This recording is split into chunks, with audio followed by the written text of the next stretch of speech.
उद्धारकर्ता यीशु मसीह के पवित्र नाम में आप सबको मेरा प्यार भरा नमस्कार। मेरे प्यारे भाई बहनों, पवित्र आत्मा ने मुझे जो वचन दिया, जो बल दिया और बुद्धि ज्ञान दिया, उसी के साथ आपके सम्मुख प्रभु का वचन को बांटना चाहता हूँ। आप और मैं हो, प्रभु में किस तरह आगे बढ़ना चाहिए, प्रभु में किस तरह प्रभु का वचन अपने नीति हर रोज की जिंदगी में किस तरह लेना चाहिए और लेके किस तरह अमल करना चाहिए, वो सीखेंगे आज प्रभु के नाम में। प्रभु आपको मेरे को सहायता करेगा। देखिए, पहला पहला प्रभु चमत्कार किया। कहाँ किया? काना बल्कि गांव है, उस गांव में चमत्कार किया। शादी का माहौल था। उसमें आप और मैं, कोई भी हो, कभी भी वचन पढ़ते हो ध्यान से पढ़ना चाहिए। ये नावल बुक जैसा पढ़ते ना, वैसा नहीं पढ़ना चाहिए। ये प्रभु का कलाम है, पवित्र कलाम। ये प्रभु का ये कलाम, प्रभु का कलाम पवित्र कलाम है। तो इसको आप और मैं पढ़ते ना, दिल से, मन से, इच्छा से और आशा से पढ़ना चाहिए। कुछ सीखने का, प्रभु से पहला प्रार्थना करना चाहिए। प्रभु, इस पवित्र शास्त्र को मैं पढ़ रहा हूँ, मुझे आत्मिक आंखें खोल दीजिए। आज का रोटी आज मुझे दीजिए, क्योंकि स्वर्गराज के लिए मैं कुछ मेरे तरफ से कुछ कार्य करूँ बोल के प्रभु से प्रार्थना करके कहे तो, और भी इसके द्वारा मुझे सीख दीजिए, समझने की शक्ति दीजिए बोल के प्रार्थना करते हो। सहायक आपको सहायता करेगा, जिस तरह यीशु मसीह ने कहा। तो मेरे प्यारे भाई बहनों, देखेंगे ये शादी के दिन किस तरह प्रभु चमत्कार किया, उसमें से कुछ सीखेंगे। हाँ, तो इसमें के बाद कुछ वचन अपन ध्यान करेंगे। क्या वचन है? तब उसका स्टोरी तो आप सब लोगों को मालूम है, तो उसमें से कुछ बात मैं बताना चाहता हूँ आपको, क्योंकि वो बात लेकर आप और मैं किस तरह अपने जीवन में ले अमल करना चाहिए, वो सीखेंगे। देखिए, जब शादी के माहौल रहता पूरा, क्योंकि तीसरा दिन, उस समय 7 दिन का शादी रहता था, तो ये तीसरा दिन बोल के लिखा गया। तीसरा दिन को दागरस ख़त्म हो जाता है। ख़त्म हो गए तो यीशु मसीह का, प्रभु यीशु मसीह का माँ ने, मरियम ने आके यीशु मसीह को कहती है, बेटा दागरस ख़त्म हो गया बोल के। क्यों कहती है यीशु मसीह की माँ यीशु मसीह को? क्योंकि उससे पहले कुछ अद्भुतकार चमत्कार यीशु मसीह ने किया ही नहीं। फिर किस उम्मीद के साथ आके यीशु मसीह को ये बात बोलती है? तब यीशु मसीह मना नहीं करता, यही सरल सा जवाब देता है, माँ या श्री, मेरा समय अभी तक नहीं आया बोल के बोलता है। तो इसके बाद अपन देखते, वो माँ ने जो कर्मचारी जो रहते ना, उनको बुला के कहती है, जो वो कहता है आप लोग वो करो बोल के वो माँ जाती है। वो माँ को प्रभु यीशु मसीह से विश्वास है। तो किस तरह विश्वास है देखेंगे। तो ध्यान दे के पढ़ेंगे यीशु मसीह का कुछ बातें इसमें। तब यीशु मसीह ने उनको बोलता है, बुला के परिचारक लोगों को, देखिए उधर मटके रहते, रात के मटके रहते, वो खाली रहते।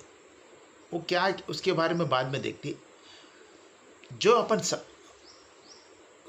सीखना चाहते, समझना चाहते, वो इस बात पे ध्यान दीजिए, क्योंकि जब सहायक लोग जाके यीशु मसीह के पास पूछते, तो सहायक परिचारक लोग को यीशु मसीह बोलता है, जाओ आप वो 6 रात के मटके में पानी भरो।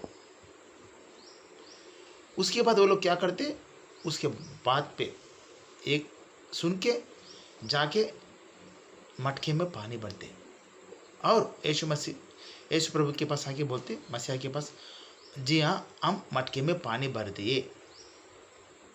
तब यीशु मसीह, जो उद्धार करता है, यीशु मसीह ने उनको कहता है, जाओ अभी लेके जाके इस विवाह का प्रधान जो है प्रमुख, उसके पास लेके जाओ बोलता है। तो जो होता आप सब जानते क्या हुआ।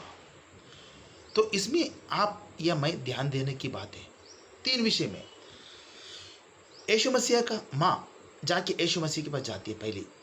दूसरी बात, दो चेले नहीं होते, दो परिचारक लोग जो काम करते उनको शादी में, वो लोग जाके यीशु मसीह के पास जाके पूछे क्या करना। तो अपना मसीहा प्रभु ने उन्हें बोलता है कि जाओ मटके में पानी भरो। 1 हो गया, 2 हो गया, तीसरा, और उसके बाद प्रभु ने बोलता है जाओ उसको लेके जाके प्रधान के पास लेके जाओ बोलता है। ये देखिए, पहला, आप और मैं कोई भी हो, एक बार सोचिए, अगर रोटी बनाने का है आपको मेरे को, क्या करते? पहला आटा लेते, उसको भूनते, उसके बाद तवा पे डाल के जो भी करके करते। मगर पहला गेहूं को ला के आटा बना के करते ना, एक प्रोसेस है, एक विधान है। डायरेक्ट गेहूं को रोटी नहीं बना सकते, गेहूं को लाना पड़ेगा, आटा बनाना पड़ेगा, आटा बना के उसमें ऐसा आटा को डाल से पानी डाल के उसमें साल्ट जो भी डाल के उसको भून के रोटी बना के सेकना पड़ेगा। इतना प्रोसेस है, इसको इतना सारा प्रोसेस है। तो एक कहने का मतलब है, यीशु मसीह ने क्या उसको मालूम है ना, यीशु मसीह को जिस तरह अपन को रोटी क्या खाने के लिए, पेट में भरने के लिए, भूख लगे तो रोटी चाहिए, खाते, उसी तरह यीशु मसीह को मालूम है क्या करना है। आप वो इंसान मालूम है किस तरह का स्वभाव के अपन लोग हैं। तो वो प्रभु ने बोलता है जाओ पहला पानी भरो, क्योंकि प्रभु चाहे तो बोल सकता था जाओ पानी भरो और लेके जाके प्रधान के पास दो बोल के, मगर वैसा नहीं बोला, वैसा नहीं बोला। क्योंकि पहला जो प्रभु ने किया, क्या बोला उनको? पहला पानी भरो उसमें। ये देखो, प्रभु जानता है, वो लोग जानते नहीं, जो काम करते हैं जानते नहीं। आप हो मैं हो, अपन क्या कर रहे हैं अपन जानते नहीं। आप हो मैं क्या कर रहे जानते नहीं। अगर जानते तो प्रभु के काम में अपन आगे बढ़े होते, प्रभु को महिमा दिए होते। हमेशा अपन क्या कर रहे अपन जानना चाहिए, जानना चाहिए। जानते नहीं, समझते अपन सब कुछ जानते, आपको मेरे को कुछ नहीं मालूम, कुछ नहीं समझते, जानते। जो आपके अंदर मेरे अंदर पवित्र आत्मा है वही समझाता सबको। तो पहला प्रभु का वचन को अपन ओबे करना चाहिए, मतलब उसके आधीन में रहना चाहिए अपन। देखिए, जिस तरह अभी मरियम ने यीशु मसीह के पास गया, क्या बोल के गया? उससे पहले कभी भी यीशु मसीह ने चमत्कार अद्भुतकार किया ही नहीं। क्या विषय था, क्यों गई यीशु मसीह के पास? क्योंकि वचन में लिखा है यीशु मसीह अपना प्रभु परमेश्वर के उसमें, मनुष्यों के उसमें दिन ब दिन बढ़ते जा रहा था। तो मरियम अब यीशु मसीह का माँ ने समझी थी, सोची थी क्या यीशु मसीह को बोले तो हल निकाल देगा, कहीं ना कहीं किसी तो भी जुगाड़ करके, जो भी करके प्रभु कार्य करेगा। मतलब क्या कार्य? फिजिकली इंसानी तौर पे वो सोच के गई, इंसानी तौर के, क्योंकि उससे जब तक कुछ चमत्कार अद्भुतकार हुआ नहीं ना, तो किस तरह वो समझ सकते ये कुछ भी अद्भुतकार करेगा। वो वैसा मेरा अकल नहीं समझी थी, मगर किसी तो कहाँ से लाएगा, कुछ तो भी करके देगा, कुछ तो भी करेगा, मत विश्वास था कुछ तो भी करेगा। वही विश्वास से, क्योंकि शादी में गए, शादी के जो लोगों को अपमानित ना हो, वो शादी अच्छा बने, अच्छा हो जाए पूरी तरह। वो लोग शादी में आए, मुख्य तौर से यीशु मसीह भी आए, वो लोग भी आए शादी में, वो कहीं अपमान ना हो, कमी घटी ना हो बोल के उसने जाके यीशु मसीह को बोली। तो यीशु मसीह को नकारा नहीं, क्या चाहिए मेरा समय आया नहीं, ऐसा कुछ बोला।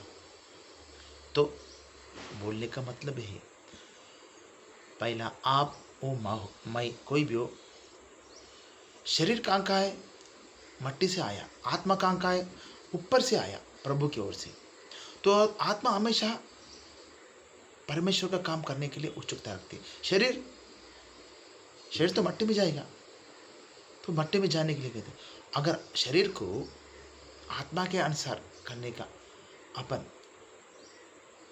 ये करे तो उसको मौका दिया तो करने के लिए प्रेरणा करके उसकी आत्मा के साथ जीने के लिए चलने के लिए कोशिश करेगा, तो प्रभु आपको मेरे को सहायता करके प्रभु के राज्य के लिए इस्तेमाल करेगा। अगर आप मैं उस तरह कार्य नहीं करे तो प्रभु का राज्य के लिए अपन वारिस नहीं है। पहला शरीर को आत्मा के ताबे में आना चाहिए, आत्मा के अधीन आना चाहिए, क्योंकि आत्मा अनंत काल जीने का है, जीवित रहती है। उस दिन यीशु मसीह ने आत्मा को बचाने के लिए आया। तो देखिए वचन में यही वो बोले बात प्रभु बोलता है, जाओ अभी जो विवाह के प्रधान के पास लेके जाओ बोलता है। वो लोग लेके जाते, उन्होंने आश्चर्यचकित होते। अगर देखो समझो, अगर यीशु मसीह प्रभु ने पहला ही उनको बोले तो क्या बोलता, जाओ मटके में पानी भरो और विवाह के प्रधान के पास लेके जाओ बोलते, क्या बोलते? उनके मनों में कई तरह विचार आते थे, संकुचित रहते थे। ऐसा कैसा क्या लेके जाके पानी, डरते थे, विश्वास नहीं रहते थे, कई विचार क्या। दागरस कभी बना, कैसा बना, वो किसी पता नहीं है। मत प्रभु का कार्य ऐसा रहता है। पहला जो प्रभु का वचन बोला गया, वो वचन मुंह से प्रभु ने बोला गया, वो शब्द जाके कार्य किया। जो भी अपन मुंह से बोलते हैं वो पवित्र आत्मा का शक्ति है, शरीर का शक्ति नहीं है। अगर शरीर का शक्ति समझे तो मूर्खता है, शरीर का शक्ति समझे तो मूर्खता है। किस तरह मूर्खता है मैं बताता हूँ। अगर कोई गुजर गया है इस दुनिया में से, अपना बॉडी लेटे रहता है, जमीन में लेटे रहता है, वो बात नहीं कर सकता, कुछ नहीं कर सकता। क्यों? उसमें आत्मा नहीं है। आत्मा है तो जीवित आत्मा है तो वो बोलेगा, बॉडी को एक्टिव करके चलाएगा। आत्मा ही चला रहा बॉडी को, बॉडी नहीं चल रहा है। रोते किसके लिए? बॉडी के लिए, आत्मा के लिए। तो जब तक बॉडी में आत्मा है, जीवित है, जीवन है शरीर में, वो शरीर पूरा आत्मा के अधीन में ही करना चाहिए काम। शरीर का अधीन में नहीं। शरीर चाहता है, शरीर की इच्छा पूरा करना का शरीर चाहता है, मगर इस शरीर में जो आत्मा है, जो प्रभु ने आपको मेरे को दिया, वो सोचना समझ के उसका आत्मिक जीवन जीने की कोशिश करना। मतलब